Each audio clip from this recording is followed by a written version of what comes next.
ഈശോ മിശിഹായ്ക്ക് സ്തുതിയായിരിക്കട്ടെ. തലമുറകളിലേക്ക് ശാപം നീളുവോ? ഒരാളുടെ തെറ്റുകൾക്ക് ദൈവം അയാളെ ശപിക്കുവോ? ഇനി ശപിച്ചാൽ തന്നെ തലമുറകളിലേക്ക് ആ ശാപം നീണ്ടു നിൽക്കുവോ? ഒരുപാട് പേരെ പേടിപ്പെടുത്തുന്ന ജീവിതത്തിലെ ചില സാഹചര്യങ്ങൾ കൊണ്ടെങ്കിലും പലരും ചോദിക്കുന്ന ഒരു സംശയമാണിത്. ഒരുപാട് കുടുംബങ്ങൾക്ക്, വ്യക്തികൾക്ക് മാനസിക ബുദ്ധിമുട്ടുകൾക്ക് പോലും കാരണമാകുന്ന പല പഠിപ്പീരുകളും പ്രബോധനങ്ങളും പലയിടങ്ങളിൽ നിന്നും ഉണ്ടാകുന്നതിനാലും കത്തോലിക്കാ സഭയുടെ വിശ്വാസ പഠനങ്ങൾക്കും യഥാർത്ഥ ബൈബിൾ വ്യാഖ്യാനങ്ങൾക്കും വിരുദ്ധമായി പല ഗ്രൂപ്പുകളും ഇത്തരം കാര്യങ്ങൾ വചനത്തിൻ്റെ അന്തസത്തയും എഴുതിയ സാഹചര്യവും അതിൻ്റെ ഉദ്ദേശവും മനസ്സിലാക്കാതെ തോന്നിയ രീതിയിൽ വ്യാഖ്യാനിക്കുന്നത് കൊണ്ടും ഈ കാര്യത്തിൽ ഒരു മറുപടി പറയാം എന്ന് വിചാരിക്കുകയാണ്. ഈ ശാപഭയത്തെ പേടിച്ചിട്ടുള്ള പലരുടെയും പല അനുഭവങ്ങളും കേട്ടിട്ടുണ്ട്. ഒത്തിരി പഠിച്ചു, നല്ലൊരു ജോലിയൊന്നും കിട്ടുന്നില്ല. ബിസിനസ് തുടങ്ങി, എന്നാൽ തുടങ്ങിയതിനേക്കാൾ വേഗത്തിൽ അത് പൂട്ടി. പലതും ആരംഭിച്ചു, ഒന്നും ശരിയാകുന്നുമില്ല. എല്ലാം ചോർച്ചയാണ് വെച്ചാൽ, അല്ലെങ്കിൽ രോഗങ്ങളുടെ തുടർച്ച. ഈ കഴിഞ്ഞ ദിവസം ഒരു കുടുംബം പറഞ്ഞ ഒരു അനുഭവം എങ്ങനെയാണ്? വീട്ടിലുണ്ടാകുന്ന മക്കൾക്കെല്ലാം എന്തെങ്കിലും രോഗങ്ങളൊക്കെ തുടരെ ഉണ്ടായിക്കൊണ്ടിരിക്കുന്നു. ഇനി ഒന്നുമില്ലെങ്കിൽ വീട്ടിലെന്നും എന്തെങ്കിലുമൊക്കെ പ്രശ്നങ്ങൾ. കന്നുകാലികളൊന്നും വീട്ടിൽ വാഴുന്നില്ല. അവ ഒരു പ്രായം കഴിയുമ്പോൾ ചത്തുപോകുന്നു. ഇത് സ്ഥിരം പരിപാടിയാണ്. ഈ അവസ്ഥ തുടർന്നപ്പോൾ അവർ ചിലരുടെയൊക്കെ അടുത്ത് പ്രാർത്ഥിക്കാൻ പോയി. അതിലൊരാൾ പറഞ്ഞു, ഇത് ശാപമാണ്, കാരണം അന്വേഷിക്കണം. അവരുടെ കുടുംബക്കാരുടെ പാരമ്പര്യമൊക്കെ ചെയ്യാൻ തുടങ്ങി. അങ്ങനെ കുറച്ച് അന്വേഷിച്ചപ്പോൾ മനസ്സിലായി, അവരുടെ വലിയ കാരണവന്മാരുടെ അപ്പൻ അല്പം മോശപ്പെട്ട വഴിയിലൂടെയൊക്കെ നടന്ന ഒരാളാണ്. ഏതോ ഒരു കുട്ടിയെ നശിപ്പിച്ച ഒരു ചരിത്രവും അവർ കേട്ടു. സ്വാഭാവികമായി അയാൾ പറഞ്ഞു കൊടുത്തു, ഇത് ദൈവത്തിൻ്റെ ശാപമാണ്. ഇത്രയും മോശപ്പെട്ട അയാളുടെ സ്വഭാവത്തിൻ്റെ ഇഫക്റ്റ് തലമുറകളിലേക്ക് ശാപമായി നീണ്ടു നിൽക്കുന്നതാണ്. ഇതിന് പരിഹാരം ചെയ്യാതെ മുന്നോട്ട് പോകരുത്, അപകടം നിങ്ങളുടെ കൂടെ തന്നെയുണ്ട്. ഇങ്ങനെ പലയിടത്തു നിന്നും പലതും കേട്ട് ഭയന്ന് ഓടിപ്പിടിച്ചെത്തുന്ന പലരെയും കണ്ടിട്ടുണ്ട്. ഇങ്ങനെയുള്ള സാഹചര്യങ്ങളൊക്കെ ഓർത്ത് സംശയത്തോടെയോ വിഷമത്തോടെയോ ഒക്കെ ഇരിക്കുന്നവരും നമ്മുടെ ഇടയിലുണ്ട്. അങ്ങനെയുള്ളവർക്ക് പ്രത്യേകമായിട്ടുള്ളതാണ് ഈ 74-ാം എപ്പിസോഡ്. ഈ ചാനൽ ആദ്യമായിട്ടാണ് നിങ്ങൾ ശ്രദ്ധിക്കുന്നതെങ്കിൽ കത്തോലിക്കാ സഭയുടെ വിശ്വാസപരമായ ഇത്തരം ബോധ്യങ്ങൾ തുടർന്ന് ലഭിക്കാൻ ഈ ചാനൽ ഒന്ന് സബ്സ്ക്രൈബ് ചെയ്ത് വെച്ചേക്കുക. വീഡിയോ ഉപകാരപ്രദമാണെങ്കിൽ അനേകരിലേക്ക് ഇത് ഷെയർ ചെയ്യുകയും ചെയ്യുക. അവർക്കും ഇത് സഹായകമാകട്ടെ, ഭയമകലട്ടെ.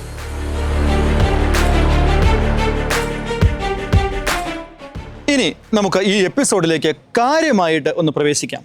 വ്യത്യസ്തമായ കാര്യങ്ങൾ പല ആംഗിളുകളിൽ സംസാരിക്കുന്നതിനാൽ മുഴുവൻ കേൾക്കാനായിട്ട് ശ്രദ്ധിക്കുമല്ലോ, എങ്കിലേ കാര്യങ്ങൾ വ്യക്തമാകൂ, ഇല്ലെങ്കിൽ അബദ്ധ പ്രബോധനങ്ങൾക്ക് കാരണമാകും.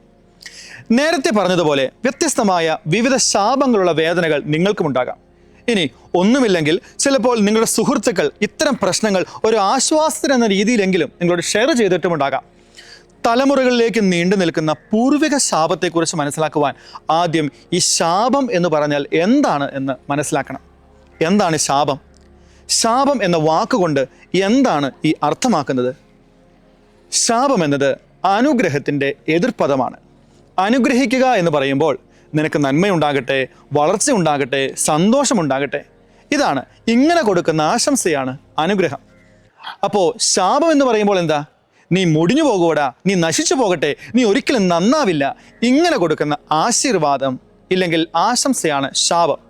ഇനി ശ്രദ്ധിക്കുക, ദൈവത്തിൻ്റെ ശാപത്തെക്കുറിച്ച് ചിന്തിക്കുമ്പോൾ ഈ രണ്ട് പദങ്ങൾക്ക് പോലും വൈരുദ്ധ്യമുണ്ട്.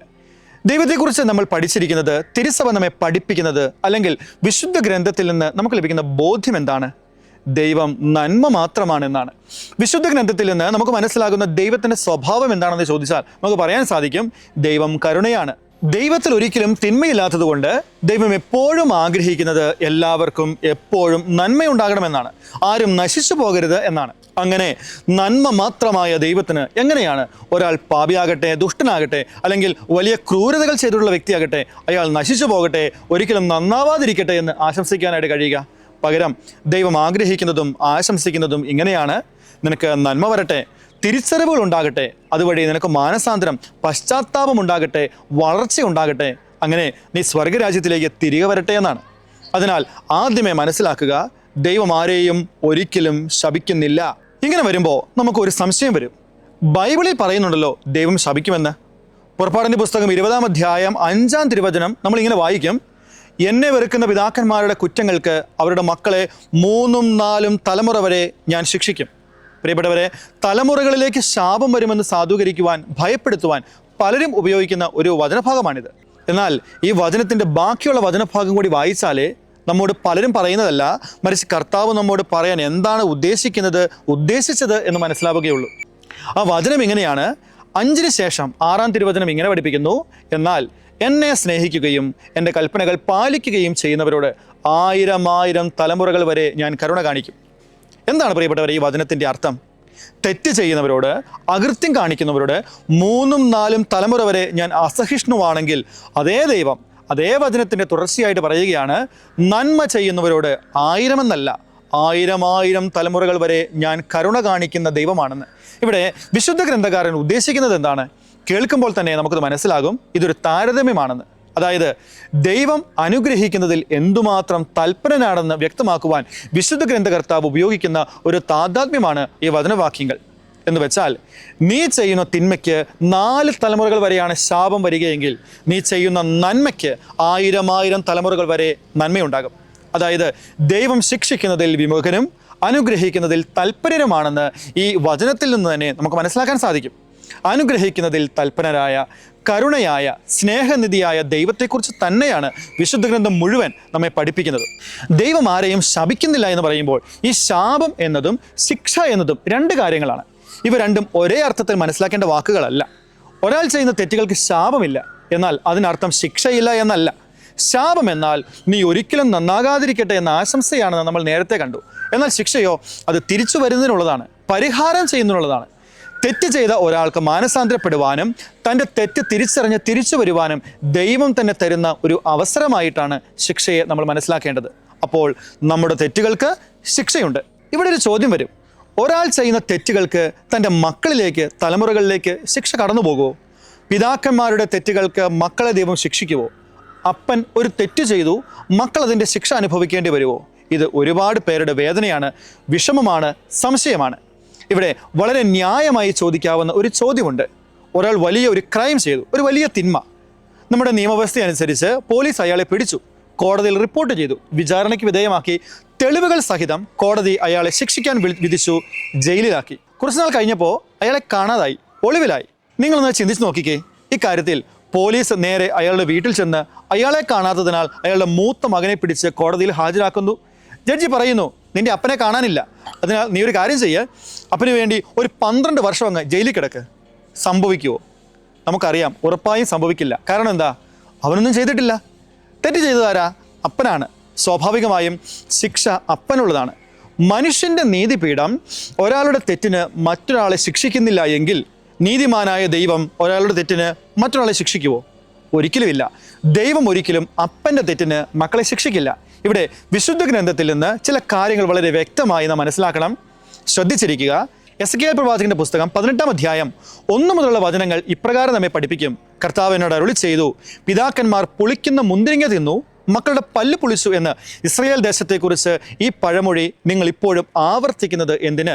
ദൈവമായ കർത്താവ് അരുളി ചെയ്യുന്നു, ഞാനാണേ ഈ പഴമൊഴി ഇനി ഒരിക്കലും ഇസ്രയേലിൽ നിങ്ങൾ ആവർത്തിക്കുകയില്ല. ഇസ്രയേലിൽ ഉണ്ടായിരുന്ന ഒരു പഴമൊഴിയാണിത്. അപ്പന്മാർ പച്ചമുന്തിരി തിന്നു, മക്കളുടെ പല്ല് പുളിച്ചു. പച്ചമുന്തിരിക്ക് നമുക്കറിയാം അതിൻ്റെ സ്വഭാവം പുളിപ്പാണ്. അപ്പൻ മുന്തിരി തിന്നാൽ എങ്ങനെയാണ് മക്കളുടെ പല്ല് പുളിക്കുക? ഇസ്രയേൽക്കാരുടെ പാരമ്പര്യപ്രകാരം ഇവിടെ എന്താണ് ഉദ്ദേശിക്കുന്നത്? അപ്പൻ തെറ്റ് ചെയ്താലും മക്കൾക്ക് ശിക്ഷയുണ്ടാകും. വിശുദ്ധ ഗ്രന്ഥത്തിലെ ഈ പരാമർശം വളരെ ശക്തമായി അതേ വിശുദ്ധ ഗ്രന്ഥത്തിൽ തന്നെ, പഴയ നിയമത്തിൽ തന്നെ എതിർക്കപ്പെടുകയാണ്. എസെക്കിയേലിൻ്റെ പുസ്തകത്തിൽ തന്നെ വളരെ ശക്തമായി കർത്താവ് പറയുകയാണ്, പിതാക്കന്മാർ, അപ്പന്മാർ പച്ചമുന്തിരി തിന്നു, മക്കളുടെ പല്ല് പുളിച്ചുവെന്ന് ഇനി മേലിൽ നിങ്ങൾ പറയരുത്. കാരണം പിതാക്കന്മാരുടെ അകൃത്യങ്ങൾക്ക് പിതാക്കന്മാർക്കാണ് ശിക്ഷ. തുടർന്ന് ആ അധ്യായം മുഴുവനും കർത്താവ് അതിനെ പ്രവാചകന്മാർ വഴി വിശദീകരിക്കുന്നുണ്ട്. അപ്പന്മാരുടെ തെറ്റുകൾക്ക് അപ്പന്മാർക്കാണ് ശിക്ഷ കിട്ടുക എന്ന് പറഞ്ഞ് വിശദീകരിച്ചു വന്നിട്ട് 17-ാം വാക്യത്തിൽ മക്കളുടെ കാര്യമെടുത്ത് തിരുവചനം പറയുകയാണ്, അങ്ങനെയെങ്കിൽ അവൻ തൻ്റെ പിതാവിൻ്റെ അകൃത്യങ്ങൾ മൂലം മരിക്കുകയില്ല, അവൻ തീർച്ചയായും ജീവിക്കും. ഇനി വളരെ ശ്രദ്ധിക്കേണ്ട കാര്യമാണ്, പിതാക്കന്മാരുടെ തെറ്റുകൾക്ക് മക്കൾ ശിക്ഷ അനുഭവിക്കേണ്ടി വരികയില്ല എന്ന് പറയുമ്പോൾ അതിനൊരു എക്സെപ്ഷനുണ്ട്. ശിക്ഷ അനുഭവിക്കേണ്ടി വരും. എങ്ങനെയാണ്? അതാണ് ഇനി പറയുന്നത്. പിതാക്കന്മാരുടെ അകൃത്യങ്ങളുടെ ഫലം അനുഭവിക്കുന്നതിൽ പങ്കുചേരാതിരിക്കുന്ന മക്കൾക്കാണ് ശിക്ഷ ഇല്ലാത്തത്, അല്ലാത്തവർക്കുണ്ട്. എന്ന് വെച്ചാൽ എന്താണ് അർത്ഥം? ഒരു ഉദാഹരണം പറയുകയാണെങ്കിൽ, അപ്പൻ ഒരു കൈക്കൂലിക്കാരനാണ്, അല്ലെങ്കിൽ ഒരു മോഷ്ടാവാണെന്ന് കരുതുക. ഇങ്ങനെ ലഭിക്കുന്ന വരുമാനം കൊണ്ടാണ് കുടുംബം അയാൾ ഓടിക്കുന്നത്. മക്കൾക്ക് അതറിയാം, അതിൽ അവർക്ക് പ്രശ്നമൊന്നുമില്ല, അവർ അതിൽ സന്തുഷ്ടരുമാണ്. ഒരു ദിവസം അപ്പൻ മോഷ്ടിക്കാനൊന്നും പോകാതിരിക്കുമ്പോൾ മക്കൾ ചോദിക്കുകയാണ്, എന്തേ ഇന്ന് പണിക്കൊന്നും പോകുന്നില്ലേ, ഇങ്ങനെ ഇരിക്കാനാണ് ഭാവം? ഇവിടെ അപ്പൻ്റെ തിന്മയുടെ ഫലത്തിൽ സന്തോഷത്തോടു കൂടി പങ്കുചേരുന്ന മകന് അപ്പന് ലഭിക്കുന്ന ശിക്ഷയിലും പങ്കുചേരുവാനുള്ള കടമയുണ്ട്. മറ്റൊരു ഉദാഹരണം പറയുകയാണെങ്കിൽ, പല ഇടവകകളിലും ആളുകളുടെ ഇടയിൽ നിന്ന് ഉയർന്നു വരുന്ന പ്രശ്നമാണ് ഈ അതിർത്തി തർക്കം, അതിർത്തിക്കല്ല് മാറ്റി എന്നൊക്കെയുള്ളത്. അപ്പൻ അയൽവക്കത്തുള്ള വ്യക്തിയുടെ സ്ഥലത്തിൻ്റെ വേലി മാറ്റിക്കെട്ടി പറമ്പ് കയ്യേറി വെച്ചിരിക്കുന്നു എന്നറിയാവുന്ന ഒരു മകൻ ചിന്തിക്കുകയാണ്, ഞാനൊന്നും ചെയ്തിട്ടില്ലല്ലോ, അപ്പനല്ലേ എല്ലാം ചെയ്തത് എന്ന് പറഞ്ഞ് അവൻ തനിക്ക് അർഹതയില്ലാത്ത മറ്റൊരാളുടെ വേദനയുടെ സ്ഥലം അതുപോലെ അനുഭവിച്ചു കൊണ്ടിരിക്കുകയാണെങ്കിൽ അതിൻ്റെ ശിക്ഷയിൽ മകനും പങ്കുചേർന്നേ പറ്റൂ. ഇതൊരു സ്വാഭാവിക നിയമമാണെന്ന് വ്യാഖ്യാനങ്ങളുടെ ആവശ്യം പോലുമില്ലാതെ നമുക്ക് മനസ്സിലാക്കാൻ സാധിക്കുന്നതല്ലേ ഉള്ളൂ. അതിനാൽ മാതാപിതാക്കളുടെ തെറ്റിൽ പങ്കുചേരാത്ത ഒരു മകനും മാതാപിതാക്കളുടെ തെറ്റിൻ്റെ ശിക്ഷയും അനുഭവിക്കേണ്ടി വരുന്നില്ല. ഈശോ അത് വളരെ കൃത്യമായി നമുക്ക് പഠിപ്പിച്ചു തരുന്നുണ്ട്. ഈശോ തന്നെ പറയുന്നു, നാട്ടുചിന്തയനുസരിച്ച് ശിഷ്യന്മാർ അന്ധനായ ഒരുവനെ ചൂണ്ടിക്കാട്ടി, ഇവൻ്റെ മാതാപിതാക്കളുടെ പാപം കൊണ്ടാണോ ഇവനിങ്ങനെ ആയത് എന്ന് പറഞ്ഞ് തമ്പുരാനോട് അഭിപ്രായം ചോദിച്ചപ്പോൾ ഈശോ പറഞ്ഞ മറുപടി യോഹന്നാന്റെ സുവിശേഷം 9:2 നമ്മൾ വായിക്കും. ഇവൻ്റെയോ ഇവൻ്റെ മാതാപിതാക്കളുടെയോ പാപം നിമിത്തമല്ല, പ്രത്യുത ദൈവത്തിൻ്റെ പ്രവൃത്തികൾ ഇവനിൽ പ്രകടമാകേണ്ടതിനാണ്, മറ്റു പല ഉദ്ദേശത്തോടെ ദൈവത്തിൻ്റെ മഹത്വത്തിനായിട്ടാണ് എന്ന്. എങ്കിലും പഴയ നിയമത്തിൻ്റെ പല ഭാഗങ്ങളിലും മാതാപിതാക്കളുടെ പല തെറ്റുകൾക്കും മക്കൾക്ക് ശിക്ഷ ലഭിക്കും എന്ന രീതിയിലുള്ള വചനങ്ങളോ സൂചനകളോ ഒക്കെ നമ്മൾ കാണുന്നുണ്ട്. അതിൻ്റെ കാരണം ഇതാണ്. ഇവിടെ എന്തൊക്കെയാണ് ഒരു വചനം കേൾക്കുമ്പോഴേ വ്യാഖ്യാനിക്കരുത്, മറിച്ച് അതിൻ്റെ സാഹചര്യവും എഴുതിയ കാരണവും കാലവും ഒക്കെ മനസ്സിലാക്കി വ്യാഖ്യാനിക്കണമെന്ന് കത്തോലിക്കാ സഭ പഠിപ്പിക്കുന്നത്, പറയുന്നത്. പഴയ നിയമം എന്താണ്? പഴയ നിയമം വളരെ പ്രാകൃതരായിരുന്ന ഒരു ജനത്തെ പക്വതയിലേക്ക് ദൈവം വളർത്തിയതിൻ്റെ ചരിത്രമാണ്. ദൈവത്തെക്കുറിച്ച് അറിഞ്ഞുകൂടാത്ത, ധാർമ്മികതയെക്കുറിച്ച് ബോധ്യങ്ങളില്ലാത്ത, വിശ്വാസമില്ലാത്ത ഒരു ജനത്തെ ഈശോയെ സ്വീകരിക്കുവാൻ കഴിയുന്ന വിധത്തിൽ എങ്ങനെ പരിശീലിപ്പിച്ച് നന്മയുള്ള വളർത്തി എന്നതിൻ്റെ ചരിത്രമാണ് പഴയ നിയമം. ഇവിടെ പഴയ നിയമ കാലഘട്ടത്തിൽ കർത്താവ് കൊടുക്കുന്ന പല നിയമങ്ങളും സന്ദേശങ്ങളും നമ്മുടെ കാഴ്ചപ്പാടുകൾ വെച്ച് ഇന്ന് നമ്മൾ നോക്കുമ്പോൾ പല അർത്ഥത്തിലും ന്യായമല്ല എന്ന് നമുക്ക് സ്വാഭാവികമായി തോന്നാം. ഭക്ഷണത്തെക്കുറിച്ച് അങ്ങനെ പല കാര്യങ്ങളെക്കുറിച്ചുമുള്ള നിയമങ്ങൾ പലതും വായിക്കുമ്പോൾ ഇതിൻ്റെ ആവശ്യം എന്തെന്ന് തന്നെ നമുക്ക് തോന്നാം. ആവശ്യം ഇത്ര മാത്രമേ ഉള്ളൂ, അവരെ പരിശീലിപ്പിക്കുക, ചില നിയന്ത്രണങ്ങൾ അവർക്ക് നൽകുക. ഇവിടെ പിതാക്കന്മാരുടെ തെറ്റുകൾക്ക് മക്കൾ ശിക്ഷിക്കപ്പെടുമെന്ന് പറയുമ്പോൾ ആ ജനത്തെ ശിക്ഷയെക്കുറിച്ച് ബോധവാന്മാരാക്കുക എന്നതാണ് കർത്താവിൻ്റെ ലക്ഷ്യം. എന്ന് വെച്ചാൽ നിന്റെ ജീവിതം കൊണ്ട് പോലും ചെയ്തു തീർക്കാൻ കഴിയാത്ത അത്ര വലിയ ശിക്ഷയാണ് നിന്റെ അകൃത്യങ്ങൾക്കുണ്ടാവുക എന്ന ഭയം പാപത്തിൽ നിന്ന് അകന്നു മാറി നിൽക്കാൻ അവനെ പ്രേരിപ്പിക്കണം.